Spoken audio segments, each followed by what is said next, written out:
Baik pemirsa, untuk kembali melanjutkan perbincangan kita seputar dengan proyeksi IHSG hari ini, kita sudah kembali tersambung dengan Mas Eza Ridho Ibnu Tama selaku Head of Research NH Korindo Sekuritas Indonesia. Baik, Mas Eza, tadi kalau kita bahas terkait dengan bagaimana sentimen-sentimen dari dalam negeri sendiri, memang ini cenderung negatif begitu ya tone-nya. Kalau kita lihat ada beberapa data terbaru di pekan lalu sendiri, ada indeks keyakinan konsumen Mei sendiri yang menjadi terendah sejak September 2022.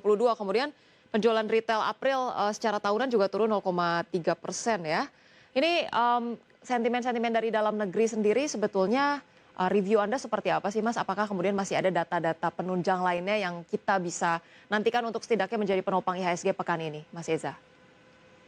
Menurut saya tidak ya. Kalau kita lihatin indeks consumer confidence dan juga retail sales yang turun, memang itu konfirmasikan bahwa ke inflasinya kami memang mengalami disinflation.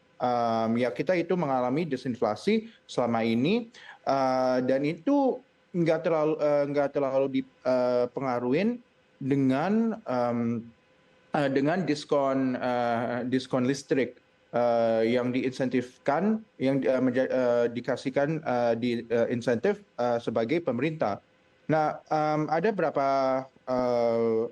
berapa teori di dalam market bahwa ya memang itu ya memang diskon listrik menjadi penopang, menjadi sort of buffer untuk orang bisa ada lebih banyak uang untuk use that for a lot of spending aja, it becomes an incentive, a sort of incentive aja or a stimulus for the economy. Tapi ternyata tidak, dan tidak terlalu efektif juga.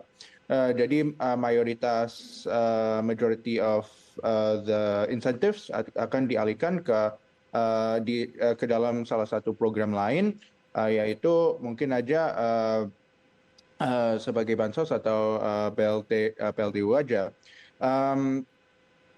But another thing is that jika kami juga disregard the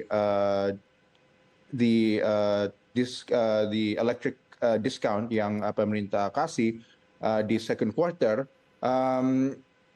kami juga itu melihat bahwa inflasinya kami itu sebenarnya disinflation, ya.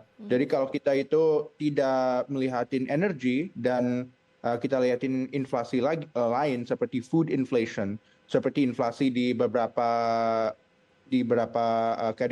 kategori lain, shopping inflation in sort of fashion garments, inflation in other areas juga. We're seeing that a lot of industries, a lot of commodities juga mulai menurun juga. Ya kecuali mungkin harga komoditas juga seperti emas ya, harga emas sama minyak mulai naik juga in these past few months. Tapi kalau kita lihatin gadgets seperti if we look at phones, harga gadget seperti HP dan juga laptop itu they don't really experience any significant increase.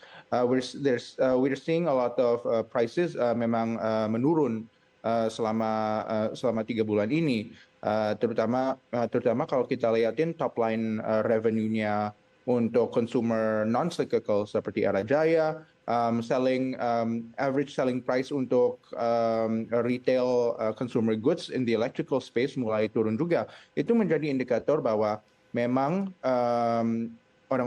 memang not only consumer purchasing power, consumer confidence, dan juga consumer willingness to go out and spend memang menurun drastis banget. Ya kita bisa bilangin bahwa ya kalau fasilitas kredit itu lebih murah untuk saat ini, ya kenapa mereka tidak cuman take out a loan juga untuk beliin hal-hal seperti itu, why don't they take out a micro loan? Tapi kalau kita lihatin bahwa the quality of loans from the retail segment udah mulai menurun juga. the quality of the micro loans from the retail consumption mulai menurun juga, and that's a bit worrying juga in the long run, because if the quality of loans drop, that means the willingness for banks to give out money is also less likely. So jadi kita melihat situasi bahwa kemungkinan orang tidak ada uang, jadi pemerintah itu nge-push untuk orang pinjemin uang saja. Tapi there's also a risk that the quality of loans untuk segmen microloans, untuk segmen retail tidak terlalu bagus untuk saat ini. Baik, baik di tengah berbagai kondisi bahwa purchasing power dari masyarakat ini juga melemah. Data-data yang kita lihat tadi terkait dengan IKK, kemudian juga penjualan retail. Secara sektoral, apa-apa saja Mas yang harus kita waspadai sebagai investor? Sepertinya harus lihatin saat ini energi, soalnya karena Iran sama Israel memang meningkatkan kebutuhan energi juga. Mungkin it's a bit backward, soalnya kalau kita lihatin ya ISG lagi bearish, tapi kalau kita lihatin yang lagi meningkat secara agresif adalah the energy sector, yang lihatin lebih agresif saja. Seharusnya kalau bearish harus lebih defensif gitu. Tapi energi itu biasanya agresif. Tapi sebenarnya kita harus lihatin konteksnya juga. Konteksnya adalah ISG kami lagi koreksi karena ada perang yang juga menjadi pemicu untuk meningkatkan harga-harga komoditas, terutama harga komoditas energi. Nah, kita harus lihatin sektor batubara juga, dan sektor minyak, terutama yang minyak juga, yang juga proxy untuk komoditasnya.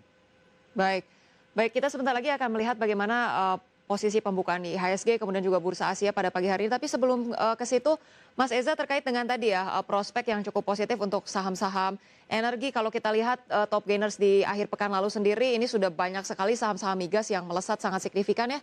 Ada Medco 9%, Ratu 7%, kemudian Energi 7%, Elsa, kemudian Akra. Kenaikan ini Anda melihat masih bertahan untuk setidaknya jangka menengah atau kemudian jangka pendek sih, Mas Eza? Saya melihatin uptrend ini akan melanjut di jangka menengah, which is around 1 to 2 months lah. 1 to 2 months is a good time frame for this to be priced in juga. Baik, 1 sampai 2 bulan ke depan boleh menjadi perhatian begitu ya untuk saham-saham energi di tengah konstelasi geopolitik yang ada. Baik, kita akan terlebih dahulu melihat bagaimana pembukaan Bursa Asia di layar televisi berikut ini. Ada Bursa Nikkei yang kemudian juga kita lihat di sini menguat 0,83%, kemudian juga STI ini dibuka melemah 0,37%, Kospi tampak menguat 0,18% dan Hang Seng melemah 0,33%. Kemudian kita akan beralih ke pembukaan perdagangan IHSG pada pagi hari ini. Ya, kita lihat bersama di sini IHSG tampak menguat 0,36% ke 7.192 ya. Kemudian juga di sini ada sejumlah saham yang menjadi top gainers, diantaranya ada Aman Mineral, kemudian Medco, Elsa, Toba, Ratu, Energi, Raja dan juga Arci. Sementara itu losers ada dari BBNI, Unilever, PNLF, PTPP, Ayam, kemudian PNBN, WIRG, dan kemudian juga dari sektoral penguatan masih dipimpin oleh sektor energi dengan kenaikan 1,37%. Kemudian berikutnya disusul Basic Industries dengan penguatan 0,98%. Baik, kita kemudian akan melihat bagaimana saham-saham pilihan. Akan kita lihat di sini ada Harum, kemudian ada CTRA, ada Indi dan juga ADMR dengan masing-masing rekomendasi spekulatif buy. Kita akan membahas lebih lanjut bersama dengan Mas Eza Ridho. Baik, Mas Eza, kalau kita lihat pembukaan pada pagi hari ini justru IHSG tadi tampak menunjukkan ada penguatan tipis ya 0,36%. Ini kemudian ada sejumlah saham yang menjadi top gainers di sini, ada energi, kemudian barang baku sesuai dengan akhir pekan lalu ya. Penguatan dipimpin oleh energi dan juga barang baku. Prospek penguatan untuk energi dan barang baku akan sejauh apa sih Mas dan kemudian hal-hal apa saja yang perlu menjadi perhatian investor untuk kedua sektor ini? Kalau kita lihatin kalau kita lihatin energi sama properti atau pembangunan, memang seperti yang saya sebutkan tadi, em, kita harus sebutkan tadi bahwa energy stocks itu dipengaruhi dengan geopolitical tensionnya. Jadi kita akan melihat bahwa jika Iran sama Israel sudah selesai konfliknya, and it usually takes a year or two to actually finish it, tapi udah di price sebenarnya udah di price in juga Ya. after that time frame juga. Lihatin aja Ukraine sama Rusia, kan? Lihatin juga beberapa konflik juga seperti India sama Pakistan kemarin. Itu menjadi pemicu, cuman mungkin 1 sampai 3 minggu, terus habis itu udah menjadi price in kepada market semua. Terus habis itu kita fokus dengan sentimen lain juga. However, kalau kita lihatin bahwa itu kalau supply minyak lebih rendah atau menjadi supply shock, more of a supply shock effect at the second semester ini, kemungkinan ini menjadi salah satu tension yang akan menjadi focus point for a lot of oil producers in the second semester juga. Jadi ini menjadi salah satu positive catalyst saja. Selain dari situ, kemungkinan untuk CTRA kita harus melihat bahwa kita harus melihat juga mungkin orang-orang tidak terlalu melihat bahwa a lot of people are not buying a lot of cars sekarang. Seperti yang saya bilang tadi, micro loans are not in very good quality, and then also car loans juga. Peminjaman untuk beli mobil juga kualitasnya mengurang dan kuantitasnya juga mengurang juga. However, kalau kita lihatin mortgage loans udah mulai tick up.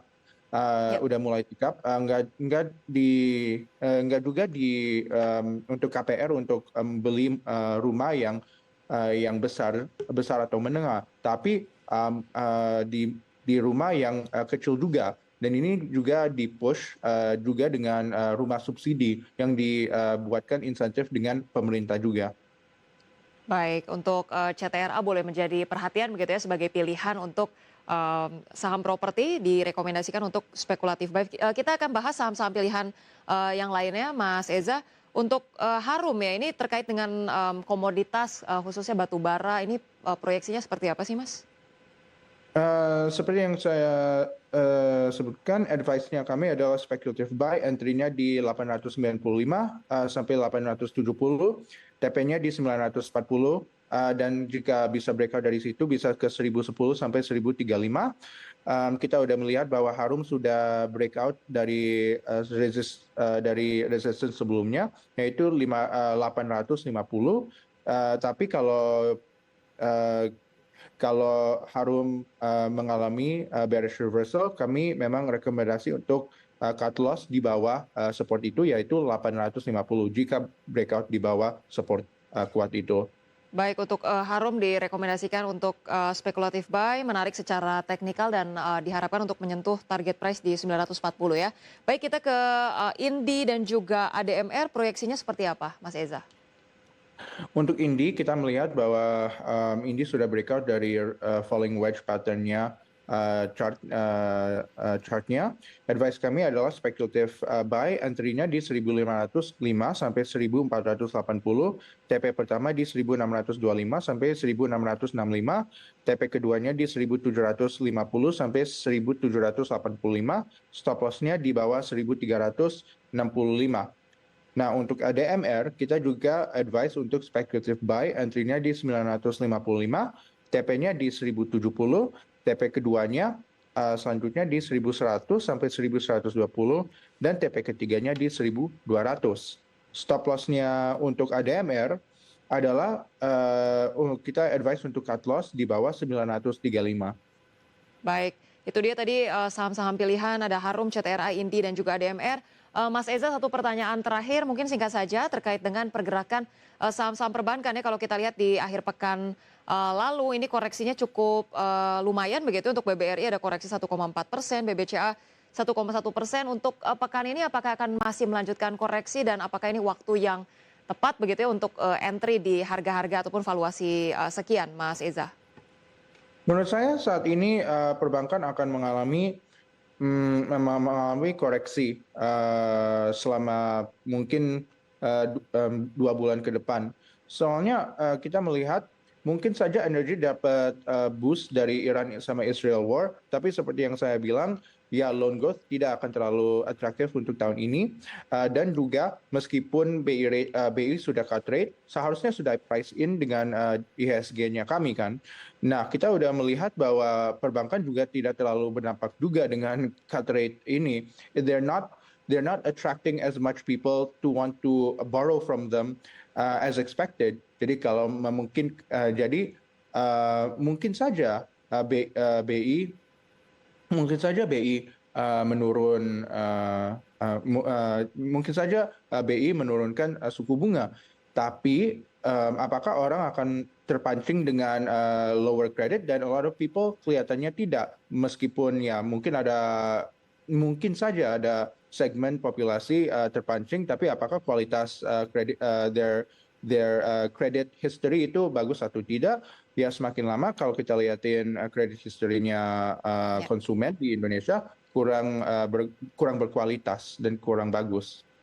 Baik, kemudian masih menjadi challenge begitu ya, bagaimana kemudian daya beli dan juga suku bunga ini belum terlalu banyak menggerakkan masyarakat untuk kemudian menggerakkan daya belinya lebih tinggi lagi ya. Baik, terima kasih banyak Mas Eza Ridho Ibnutama, Head of Research and Korindo Sekuritas Indonesia. Tadi jadi perhatian bersama sektor energi dan juga barang baku punya prospek positif, dan tadi ya IHSG sendiri diproyeksikan ini akan koreksi terbatas ke 7.100 atau 7.050 pada perdagangan hari ini.